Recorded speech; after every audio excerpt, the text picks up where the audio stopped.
नमस्कार साथियों, कैसे हो सभी? उम्मीद करते हैं बहुत ही अच्छे होंगे, स्वस्थ होंगे, शानदार होंगे और आप अपनी तैयारी भी अच्छे से कर रहे होंगे। दोस्तों, आप सभी का हार्दिक स्वागत है आज की इस क्लास में। इस क्लास में हम डिस्कस करते हैं आपके साथ भाई डेली एक टॉपिक डिस्कस किया जाता है यूपी टेट के लिए हिंदी का। यहाँ पर डेली आपको थ्योरी पढ़ाई जाती है, उसके अंतर्गत डेली एक टॉपिक आपके साथ डिस्कस किया जाता है। उसी श्रृंखला में हम लेकर आए हैं आज का टॉपिक है आपका कारक यानी परसर्ग जो बोल देते हैं। आपके कारक चिन्ह बहुत पूछे जाते हैं यूपी टेट में, तो उसी टॉपिक को यहाँ पर आज डिस्कस करेंगे। पूरे टॉपिक को आपको विस्तार से समझाएंगे और उदाहरणों के साथ समझाएंगे ताकि आपको एग्जाम में कोई भी समस्या ना आए और आपको एग्जाम में बहुत ही हेल्प मिले इससे। तो चलिए भाई, जो भी साथी चैनल पर पहली बार आए हैं कृपया चैनल को सब्सक्राइब कर लीजिएगा। शुरू करते हैं आज की क्लास। देखिए क्या है भाई, आपका आज का टॉपिक है कारक यानी परसर्ग बोल देते हैं आप इनको।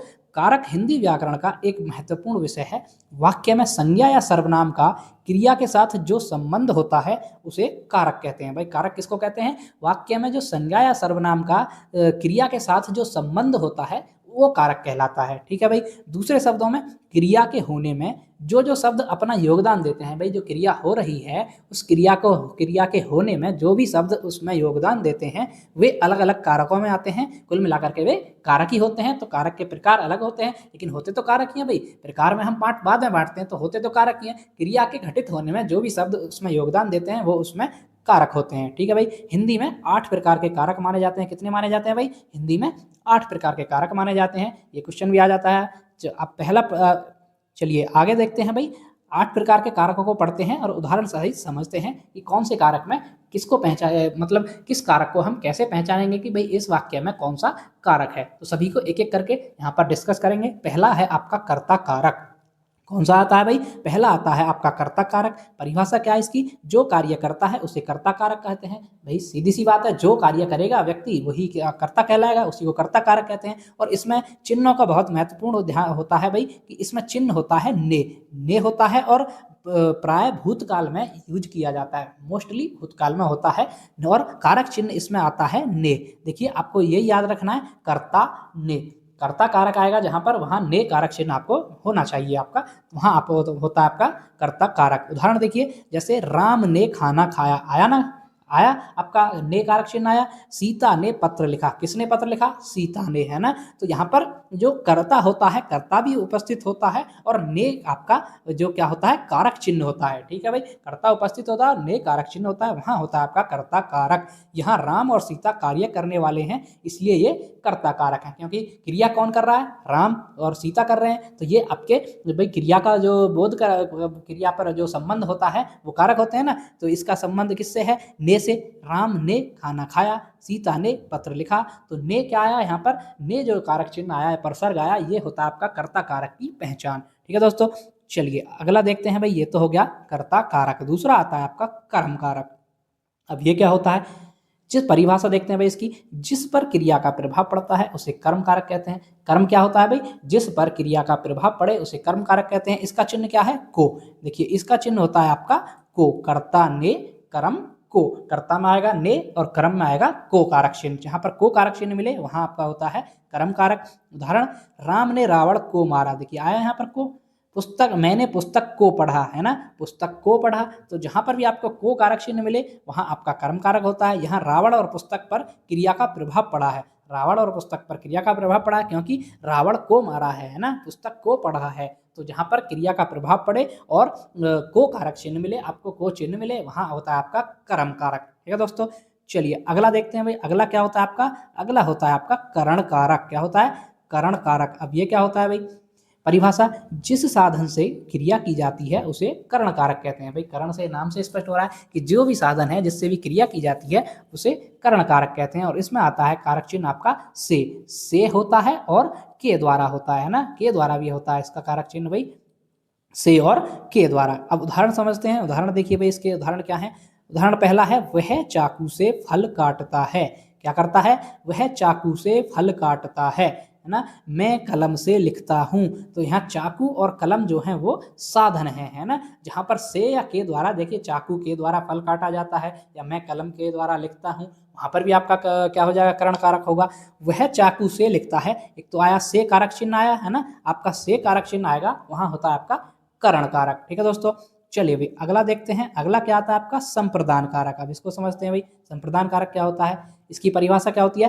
परिभाषा, जिसके लिए या जिसे कुछ दिया जाए, या तो जिसके लिए या जिसे कुछ दिया जाए उसे संप्रदान कारक कहते हैं। इसमें चिन्ह होता है को और के लिए। संप्रदान के लिए, संप्रदान में आपका कारक चिन्ह आता है मोस्टली के लिए, और दान देते हैं तो को चिन्ह आता है। को चिन्ह कब आता है इसमें, दान देने के संबंध में, दान वगैरह देते हैं ना जब, तब को चिन्ह आता है। जैसे मैंने बच्चे को मिठाई दी, है ना, मैंने बच्चे को मिठाई दी, वह गरीबों के लिए काम करता है। राजा ने गरीबों को कंबल दिए, है ना, या उसने 2000 रुपये दान किए। तो ये दान वगैरह जो करते हैं वो भी आपका संप्रदान कारक में आता है। किसमें आता है दोस्तों, वो भी आपका संप्रदान कारक में आता है। और संप्रदान कारक में मोस्टली आपका के लिए कारक चिन्ह होता है, और बाकी को आता है तो वहाँ दान वगैरह का बात होती है। जैसे यहाँ बच्चा और गरीब लाभ पाने वाले हैं, है ना, बच्चा और गरीब लाभ पाने वाले हैं, तो यहाँ पर क्या है, संप्रदान कारक हो जाएगा।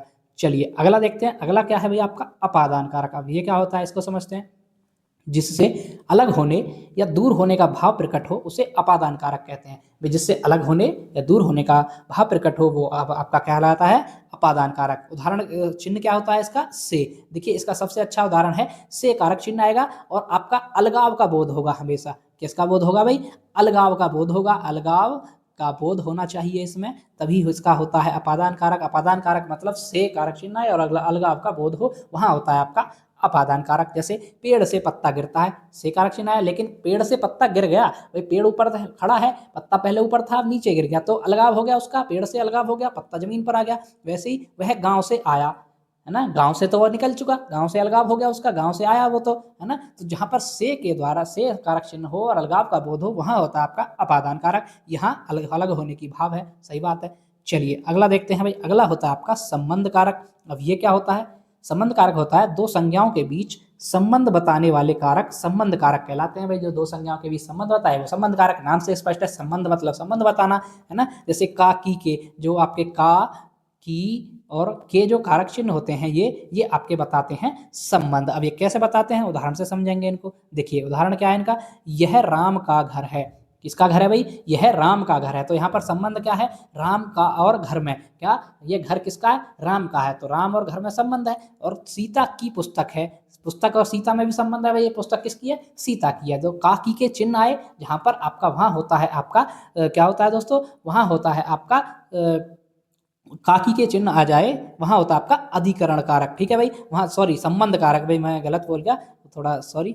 उसका होता है संबंध कारक, क्योंकि यहाँ पर संबंध बताया जा रहा है, यहाँ स्वामित्व या संबंध बताया गया है। जैसे सीता की पुस्तक है, यह मेरा घर है ना, यह मेरी मोटरसाइकिल है, यह मेरी घड़ी है।